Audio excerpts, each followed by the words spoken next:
8 मार्च 2014 को संडे के दिन एक routine Malaysian flight MH370 Kuala Lumpur airport से अपनी plan destination Beijing capital airport के लिए ठीक 12:41 पर टेक ऑफ करती है। जिसके बाद पहले 38 मिनटों तक तो सब कुछ ठीक जा रहा था, मगर फिर जो हुआ उसने तो जैसे मलेशियन एयर ट्रैफिक कंट्रोल के पैरों तले से जमीन ही खींच ली हो। ये प्लेन 1:22 पर साउथ चाइना सी के ऊपर उड़ते हुए मिस्टीरियसली रडार से गायब हो जाता है। जिसके बाद फौरन से पहले एक बहुत बड़ा search and rescue operation activate किया जाता है। मगर हैरानी की बात यह है कि किसी को अंदाजा भी नहीं था कि जिस जगह पर इस प्लेन को इतने जोरों शोरों से ढूंढा जा रहा है, प्लेन तो वहाँ है ही नहीं। आखिर इस रात MH370 कहाँ चला गया था? क्या इसे जमीन निगल गई थी या आसमान खा गया था? और सबसे बड़ी बात यह कि इस इंसिडेंट को एविएशन हिस्ट्री की ग्रेटेस्ट मिस्ट्री क्यों समझा जाता है, इन्हीं सब चीजों के बारे में जानेंगे हम आज की इस वीडियो में।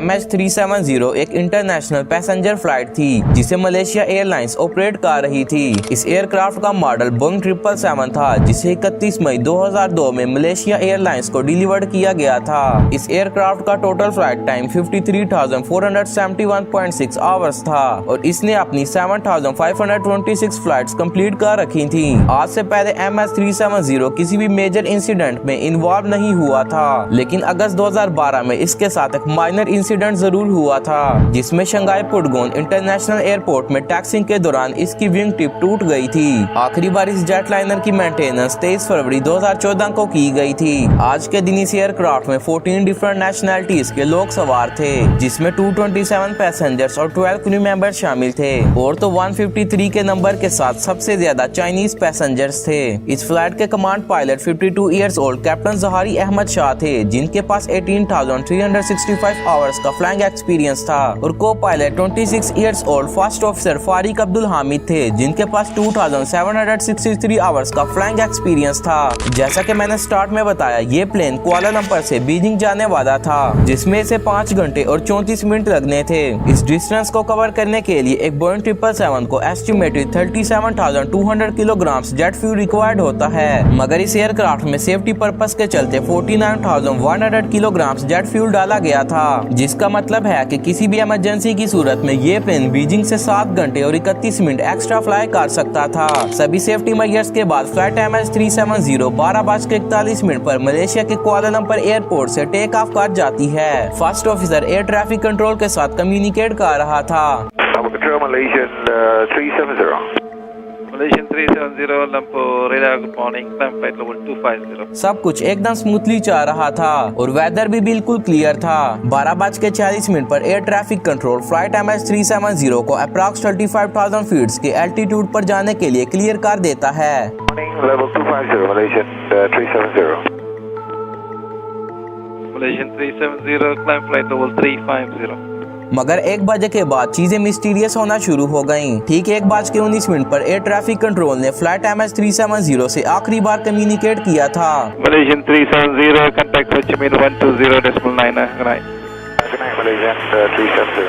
इस कॉन्टैक्ट के कुछ मिनटों के बाद ये प्लेन साउथ चाइना सी के ऊपर उड़ते हुए एयर ट्रैफिक कंट्रोल के सेकेंडरी सर्वेलेंस रडार से गायब हो जाता है, जिसे देख मलेशियन एयर अथॉरिटीज को अंदाजा हो गया था कि कुछ तो बहुत गलत होने वाला है। मलेशियन ATC फ्लाइट MH370 से रेडियो के जरिए कॉन्टैक्ट करने की कोशिश करती है, मगर इन्हें कोई रिस्पॉन्स नहीं मिलता। जिसके बाद इन्होंने वियतनाम और थाईलैंड जैसे neighbouring air traffic control centre से कम्युनिकेट करना शुरू कर दिया, मगर मलेशियन एयर अथॉरिटीज को कुछ भी समझ नहीं आ रही थी कि आखिर MH370 के साथ हुआ क्या है। एक एयरक्राफ्ट MH88 ने MH370 से कांटेक्ट करने की कोशिश की, मगर इस एयरक्राफ्ट के पायलट का कहना था कि इसे बस मम्बलिंग और इंटरफेरेंस सुनाई दे रही थी। यहाँ पर 2 पॉसिबिलिटीज थी, या तो MH370 के ट्रांसपोंडर को किसी ने मैनुअली टर्न ऑफ कर दिया था, या फिर ये वैसे ही किसी सिस्टम में खराबी की वजह से काम करना छोड़ गया था। साउथ चाइना सी के इस एरिया में initial search and rescue operation authorise किया जाता है। जैसे इस न्यूज को पब्लिक किया जाता है तो पैसेंजर्स की फैमिलीज में हड़बड़ी मच जाती है। इस इंसिडेंट को इंटेंसिव मीडिया कवरेज मिलती है। सोशल मीडिया पर हर तौर फ्लाइट MS-370 के रिलेटेड स्पोर्ट कंसर्न और स्पेकुलेशंस चल रही थी,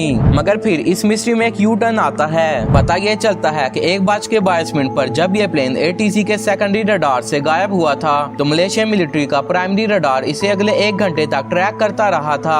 इस मिलिट्री रडार का डाटा शो करवाता है कि जब फ्लाइट MS-370 पहले वाले रडार से डिसअपीयर हुई थी तो ये अपनी प्लान डेस्टिनेशन से ऑपोजिट उड़ते हुए मलेशिया की स्टेट पेनंग से अंडमान सी की ओर बढ़ने लगती है, जिसके बाद ये फ्लाइट 2:02 पर मिलिट्री रडार की रेंज से भी बाहर निकल जाती है। इस रिपोर्ट के बाद रिसर्च ऑपरेशंस को अंडमान सी तक एक्सटेंड कर दिया गया, क्योंकि ये बात 100% कंफर्म नहीं थी कि जो एयरक्राफ्ट मिलिट्री रडार में दिख रहा था वो MS-370 ही है। इसलिए एक वक्त में दोनों स्पॉट्स पर सर्चिंग की जा रही थी। इस वक्त मलेशियन अथॉरिटीज बहुत कंफ्यूज थी। 40 शिप्स और 34 एयरक्राफ्ट मिलकर भी इस प्लेन के एक साइन को भी ढूंढ नहीं पा रहे थे। अथॉरिटीज को यूं बेबस देख पैसेंजर्स की फैमिलीज बहुत गुस्से में आ गईं। फ्रस्ट्रेशन में आकर लोगों ने ऑफिशियल्स पर वाटर बॉटल्स फेंकना शुरू कर दी। जब इनसे फ्लाइट MS-370 के रिलेटेड सवाल पूछे जाते तो वो कुछ खास जवाब न दे पाते।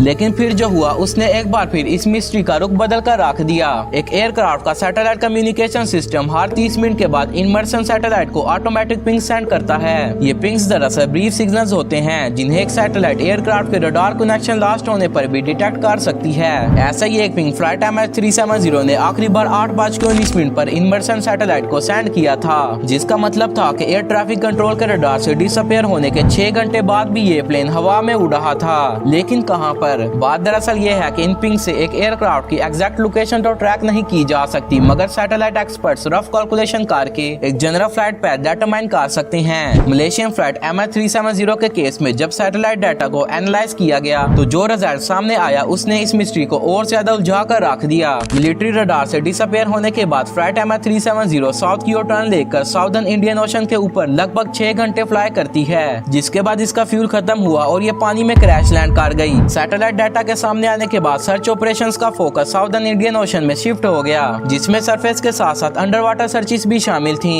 1,20,000 स्क्वायर किलोमीटर के वेस्ट एरिया पर 3 साल रिसर्च करने के बावजूद MS-370 के रिलेटेड कुछ भी न मिल सका। एस्टिमेटेड $147 मिलियन खर्च करने के बाद इस सर्च ऑपरेशन को फाइनली 2007 में सस्पेंड कर दिया जाता है, जिसके बाद 2018 में ओशन इन्फिनिटी नाम से एक प्राइवेट कंपनी इस एयरक्राफ्ट को ढूंढने के लिए सेकंड सर्च लॉन्च करती है, मगर 6 महीने बाद ये भी अपनी नाकामी को कबूल कर लेती है। इस जेट लाइनर की बहुत सी डिब्रीज अफ्रीकन कोस्ट और इंडियन ओशन आइलैंड्स में मिल चुकी हैं, जिसमें पहली डिब्री 29 जुलाई 2015 को रियूनियन में डिस्कवर्ड हुई थी, जो कि मलेशियन फ्लाइट MS-370 का विंग फ्लैपरोन था। मगर इस एयरक्राफ्ट का बल्क आज तक लोकेट नहीं हो पाया। ये डेडलिस्ट इंसिडेंट क्यों हुआ इसका जेन्युइन रीजन तो किसी को नहीं मालूम, मगर एक फेमस थ्योरी का कहना है कि स्पेन के pilot captain Zaharie Ahmad Shah ने ही इस प्लेन को क्रैश करवाया था।